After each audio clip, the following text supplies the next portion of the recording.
Wendomemion Tonafa, une émission qui vous enseigne, vous éduque sur des thématiques précises. Wendomemion Tonafa, c'est avec le pasteur Pierre Rousseau. Que le Seigneur vous bénisse. Nous sommes là pour vous enseigner sur le foyer.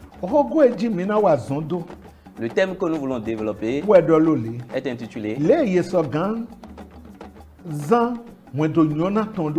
Comment vivre un foyer heureux.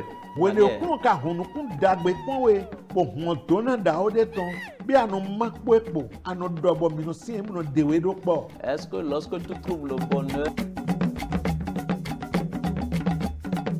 Wendomemion Tonafa, c'est tous les jeudis à 21h30 et les samedis à 10h30 sur la télé évangélique. Wendomemion Tonafa, suivez et apportez une touche spéciale à votre foyer.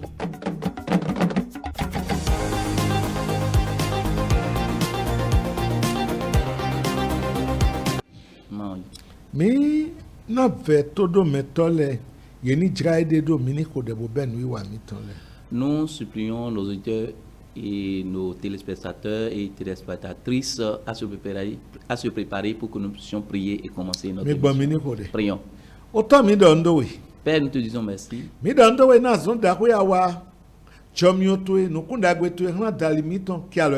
Nous te remercions pour tes bienfaits, pour ta grâce sur nous. Reçois notre action de grâce.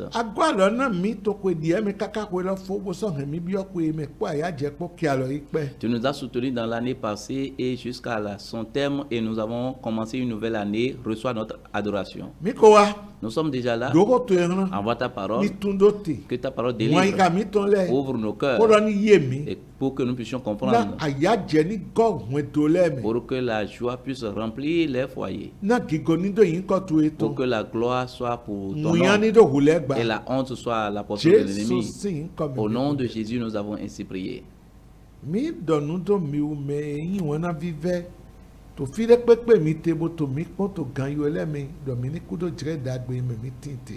Nous vous saluons, vous qui êtes nos bien-aimés téléspectateurs et téléspectatrices, ou que vous soyez en train de nous regarder en ce moment, nous vous saluons.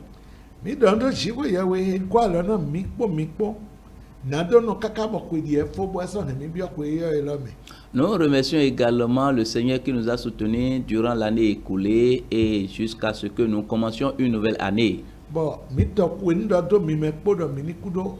Nous vous disons bonne et heureuse année. Que la grâce et la bénédiction de Dieu soient en abondance sur vous. Et je prie que cette année soit une année de victoire, d'élévation, de succès, de satisfaction pour vous au nom de Jésus. Tout ce que vous allez toucher en cette année aura du succès au nom de Jésus.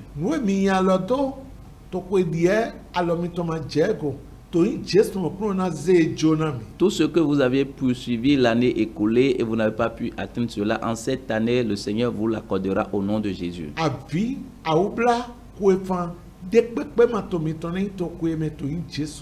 Les pleurs, les grincements, les difficultés, les problèmes ne seront pas votre portion au nom de Jésus.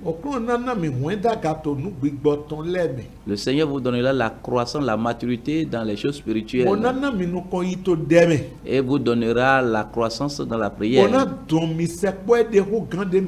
Et il va vous rapprocher de lui plus que ce que vous étiez.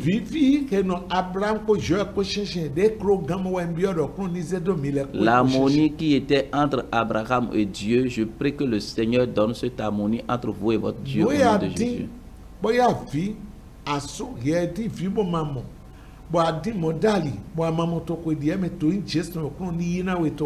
Peut-être tu as recherché l'enfant, tu as recherché ton âme sœur, ton mari ou bien ton époux et tu n'as pas trouvé l'année écoulée. En cette année, le Seigneur te le donnera au nom de Jésus.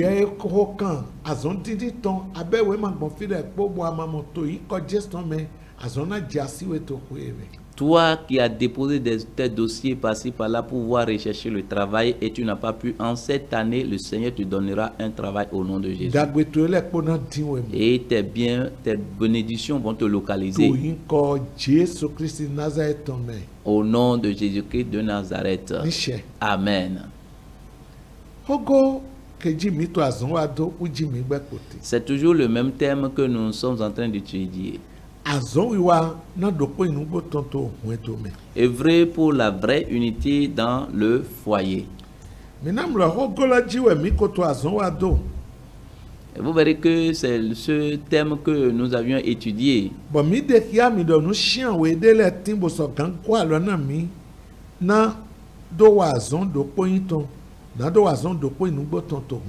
Nous vous avions montré qu'il y a 7 éléments qui peuvent vous aider à œuvrer pour la vraie unité dans le foyer.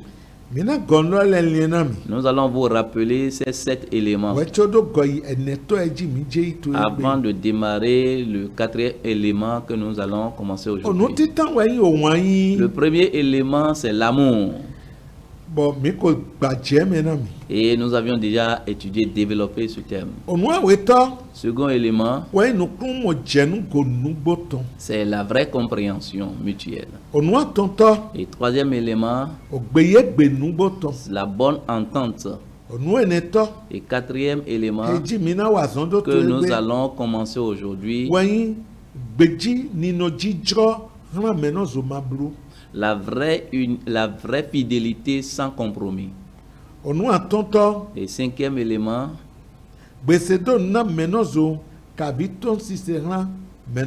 l'obéissance ou bien l'acceptation de l'un envers l'autre. Et sixième élément, prendre soin de son devoir dans le foyer. Et septième élément,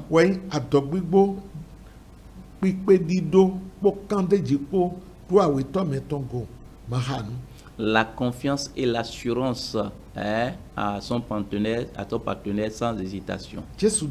Que le Seigneur vous bénisse. Nous allons commencer aujourd'hui le 4e élément.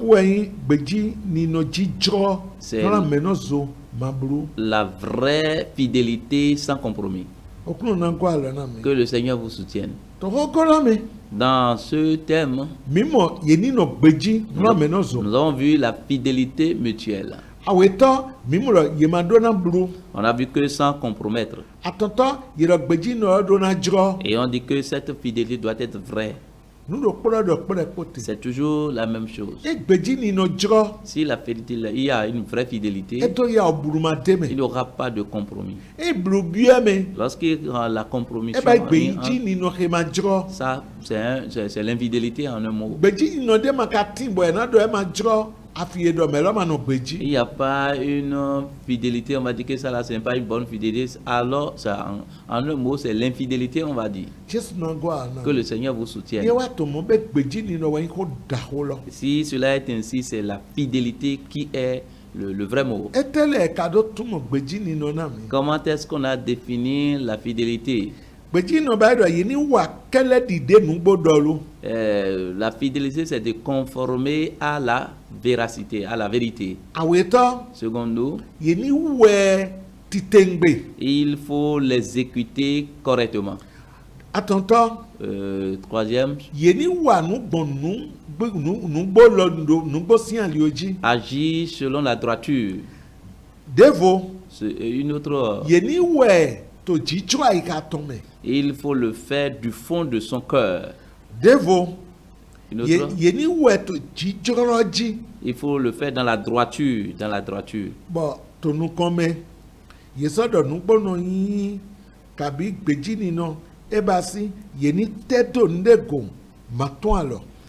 Attaché à quelque chose sans relâche. L'attachement à quelque chose sans relâche. C'est ça la fidélité. En parlant de la fidélité,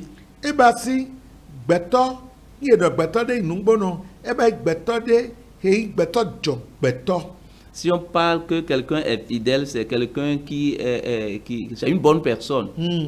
Homme de qualité.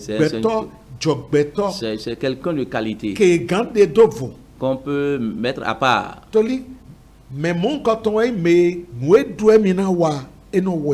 Celui-là, il respecte son engagement. Ouais. Il respecte son engagement. Il respecte son engagement. Il le fait en tout cas, il le fait correctement. C'est ça qu'on appelle un homme fidèle. Et dans ce même sens,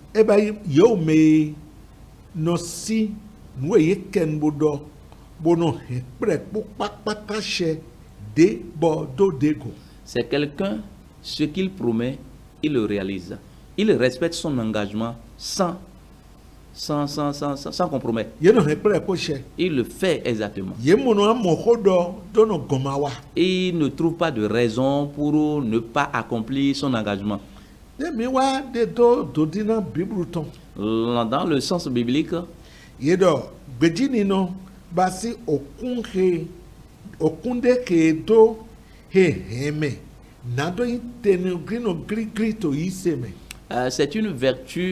c'est une vertu qui amène à demeurer ferme dans la foi. Et dans ce même sens, on dit que c'est l'une des attributs de Dieu, c'est la nature de Dieu.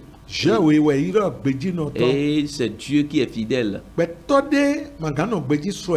Il n'y a pas quelqu'un d'autre qui est fidèle plus que Dieu. Ce qu'il dit, il le fait. Et tout ce qu'il devait faire, il le fait. Si on parle de la fidélité, c'est Dieu qui est fidèle.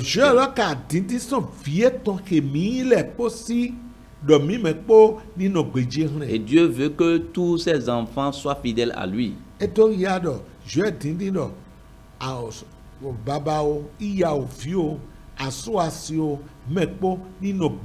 Cela voudra dire que Dieu veut que le père, la mère, l'époux, l'épouse, les enfants, nous tous, nous soyons fidèles. C'est quelque chose qu'il recherche de nous. Toi qui n'as pas encore accepté Jésus comme ton sauveur,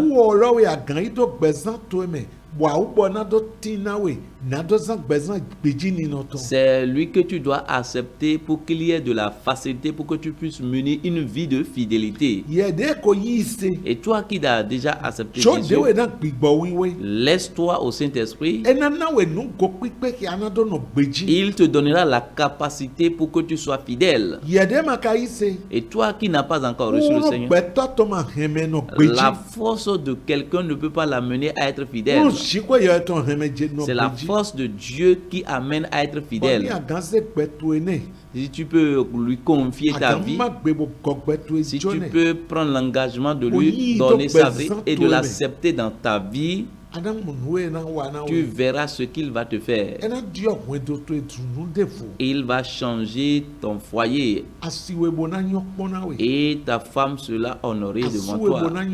Et ton mari aussi sera honoré devant toi. Et tu regarderas ton foyer et cela va t'étonner. En dehors de lui, ça ne peut pas. Tu ne peux pas y arriver. Tu verras toujours des faiblesses à ton mari ou bien à ta femme. Que le Seigneur vous soutienne. Lorsque nous rentrons dans le foyer, c'est toujours de valeur. Dans le foyer, la fidélité, c'est quelque chose de valeur qui a de l'avenir et qui amène à agir.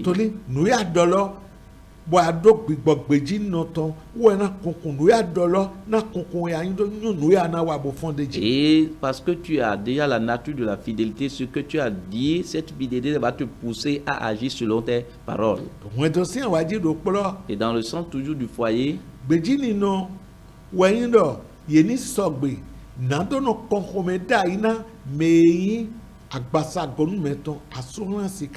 fidélité, c'est être prêt à être ouvert à son partenaire. Et nous sommes alors. Bon, yeno dje. Adogbodo meno zogoji to mwetome. Cela aide à avoir confiance. Confiance à l'un ou l'autre conflit. Cela amène à avoir la confiance à son partenaire.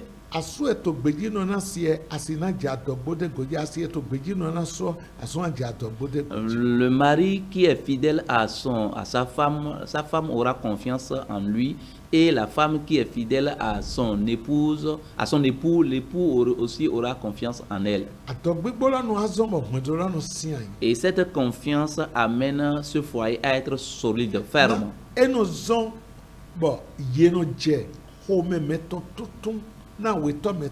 et cela amène qu'on commence par dévoiler ses secrets à son partenaire.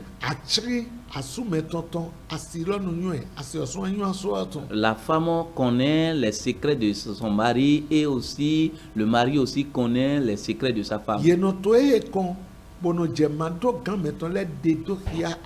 Et en faisant cela, on commence par montrer ses faiblesses à son partenaire. Donc, à part dévot. Et dans un autre sens, toujours dans ce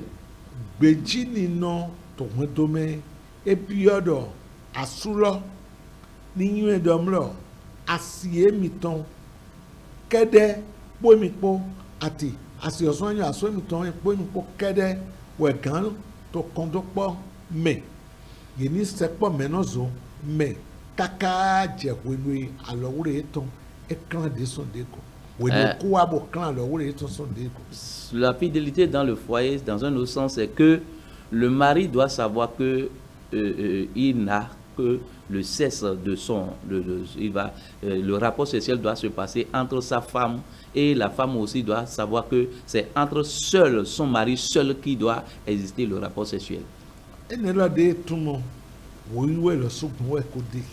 Ce que nous sommes en train de dire, c'est la parole de Dieu qui a démontré cela.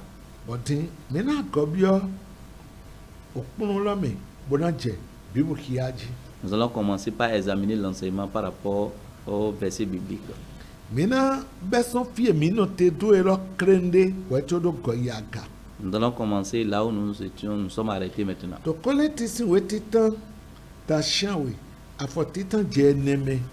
Dans 1 Corinthiens chapitre 7, le verset 1er à 4, il est écrit: pour ce qui concerne les choses dont vous m'avez écrit, je pense qu'il est bon pour l'homme de ne point toucher de femme. Toutefois, pour éviter l'impudicité, que chacun ait sa femme et que chaque femme ait son mari. Que le mari rende à sa femme ce qu'il lui doit, et que la femme agisse de même envers son mari. La femme n'a pas autorité sur son propre corps, mais c'est le mari. Et pareillement, le mari n'a pas autorité sur son propre corps, mais c'est la femme. Bon, on aurait mi wona wegna mi leton dali e yona sunu manado gando nyongo shigbana o gali lotun utu ngbosun do propo nitindo asieton titi boso gbonyon do propo nitindo asueton titi mi gbo asulo ninu wa ojo dagbe ejeran asi mokede we asi nino wa han asuga asimatindo hunu to agbasa eton titi jigba adavo asu mokedega asumasa tindo hunu to agbasa eton titi jigba adavo asi okunna ngwa lona mi. Que le Seigneur vous soutienne. C'est là où nous étions arrêtés dans la définition qui m'a amené dans ce passage.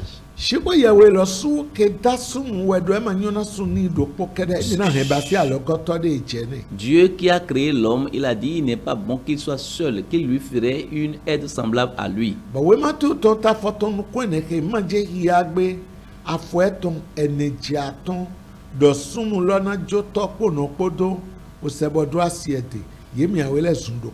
Et Matthieu chapitre 19, le verset 4 à 5 dit: l'homme quittera son père et sa mère et s'attachera à sa femme, et les deux deviendront une seule chair. Ils ne sont plus deux, mais ils sont une seule chair.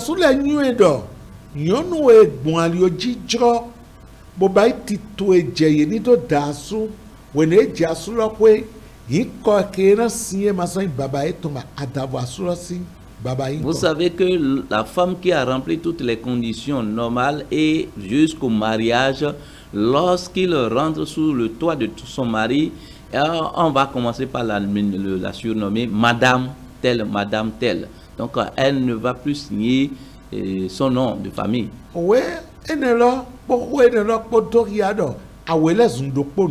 Ce passage et ce que les gens disent, cela montre réellement que les deux sont devenus une seule chair. Je voudrais que vous compreniez ce que Paul est en train de dire dans ce passage.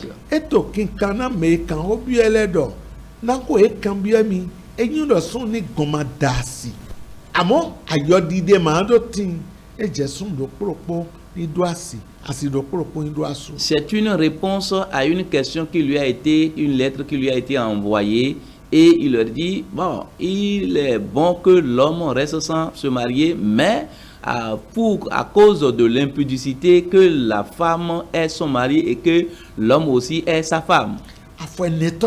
Et le verset 4 nous montre que lorsque la femme s'est mariée, l'homme s'est marié, ils n'ont pas seulement changé de nom de famille, le corps aussi a changé. Oh, le jour où on les bénissait, on les bénit. Aujourd'hui, vous êtes mari et femme. Le verset 4, il dit, la femme n'a pas autorité sur son propre corps, mais c'est le mari. Et pareillement, le mari n'a pas autorité sur son propre corps, mais c'est la femme.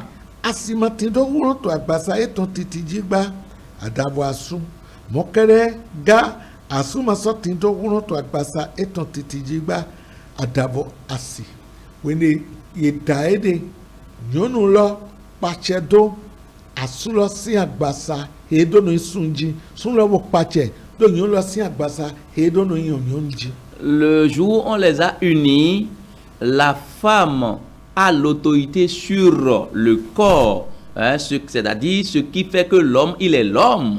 C'est la femme qui a l'autorité sur cela. Et aussi, l'homme a l'autorité sur le corps, c'est-à-dire ce qui fait que la femme est femme. C'est ce que le passage vient de dire. De adasi yede totodomi wanoma dewe pe weni adasi me do hongan eton ko wa bwa koze hongan ni amasodo amaba.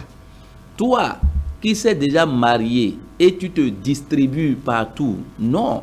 Lorsque tu avais l'habitude de te distribuer, hein, de te partager partout, mais le jour où tu t'es marié et on vous a unis, il faut savoir que c'est quelqu'un qui a la clé de ce que tu as là, qui te fait de femme ou bien de l'homme.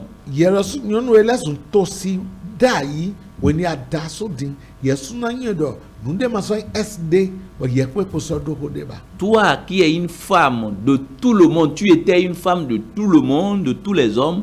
Le jour où on vous a unis et tu es devenue femme de quelqu'un, il faut savoir que tu es la femme d'une seule personne. Fini. Tu n'as plus des S. Vous aussi, regardez ce que les S ont déjà détruit dans les foyers aujourd'hui.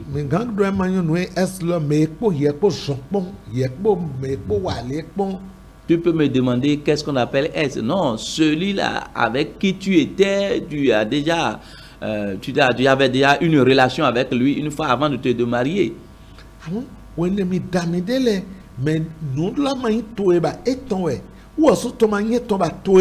Mais lorsque vous vous êtes marié, ton corps, ou bien ce qui te fait d'homme, ce qui te fait femme là, ne t'appartient plus. Non, c'est pour ton mari, c'est pour ta femme. Si on parle de la fidélité, c'est pour lui seul, c'est pour elle seule. Si elle a besoin de ça, elle va prendre. Si il aussi a besoin de ça, il va prendre. C'est pour lui, c'est pour elle. Ceux-là à qui tu distribuais, tu partageais cela, ce sont des voleurs. Tu vas leur dire que le propriétaire est déjà venu. Mais si cela arrive maintenant, tu as ta femme à la maison, on a le mari, on est sous un toit, et on se donne maintenant, ça c'est la grande infidélité. Vous aussi, vous savez que c'est l'infidélité, on l'appelle ça l'infidélité.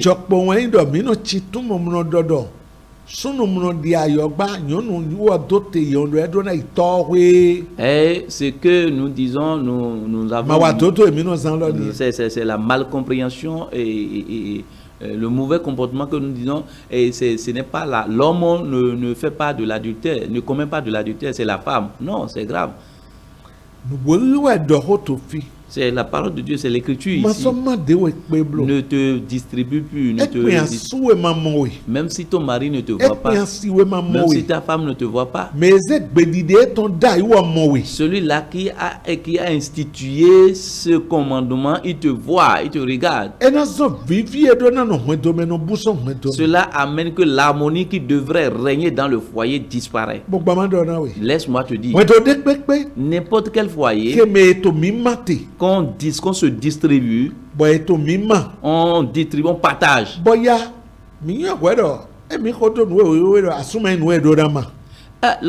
Si nous regardons ce que la parole de Dieu a dit, le mari n'est pas quelque chose à partager. On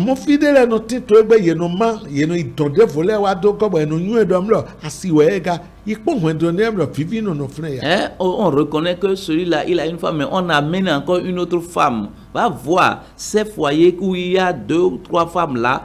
Est-ce qu'il y a l'harmonie dans ce foyer-là? Toi qui sais que ce mari, cet homme-là, il a une femme et tu es toujours derrière lui, tu es un pécheur. Tu es un destructeur, une destructeuse de foyer. Il y a des hommes dans le monde, il y a des hommes. Patiente-toi, le Seigneur va te donner. Que ce que Dieu a uni, que personne ne les sépare. Et toi, tu veux les séparer. Et le foyer dans lequel tu vois qu'il y a 2 femmes et un homme, il y a 3 femmes et il y a de l'harmonie. Ça, c'est de l'hypocrisie. Ce qui est dans leur intérieur est là. Et ils sont ensemble, mais cœur partagé. Sois fidèle à ton mari. Sois fidèle à ta femme. Ne donne pas ce qu'il appartient à une autre personne. Garde-la pour lui. Et soyez fidèles l'un envers l'autre. Et en tout temps qu'il a besoin de sa chose, donne-lui sa chose. Que le Seigneur vous soutienne. Voilà là où nous allons nous arrêter. Et par la grâce de Dieu, nous allons évoluer dans les autres enseignements. Prions. Père, dans le nom de Jésus, nous te disons merci. Merci pour ta parole que tu as envoyée. Chaque foyer qui a plus de fidélité, ramène la fidélité. Là où ils n'ont pas été fidèles, Seigneur, montre-leur cela et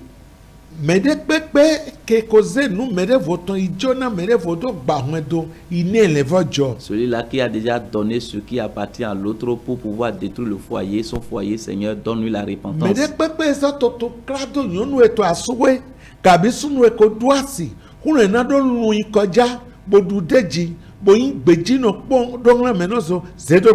Quiconque est en train d'harceler une femme mariée ou bien un homme marié, Seigneur, donne-leur la force de surmonter cela et donne-leur la fidélité aussi. Le foyer dans lequel il n'y a plus d'unité, c'est à cause de l'infidélité, ramène-les à être unis. Fais toutes choses pour que nous puissions te glorifier. Au nom de Jésus-Christ, notre Sauveur, que nous avons ainsi prié. Amen. Je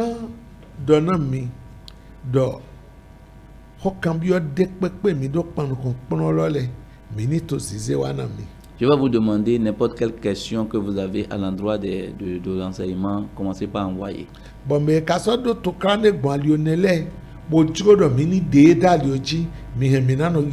Et ceux-là qui ont des difficultés par rapport à ce thème que nous voulons développer, appelez-nous, nous allons vous orienter.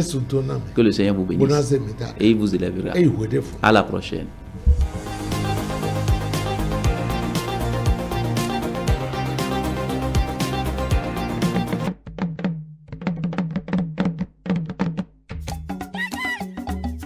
Wendomemion Tonafa, une émission qui vous enseigne, vous éduque sur des thématiques précises. Wendomemion Tonafa, c'est avec le pasteur Pierre Rousseau. Que le Seigneur vous bénisse. Nous sommes là pour vous enseigner sur le foyer. Le thème que nous voulons développer est intitulé Comment vivre un foyer heureux.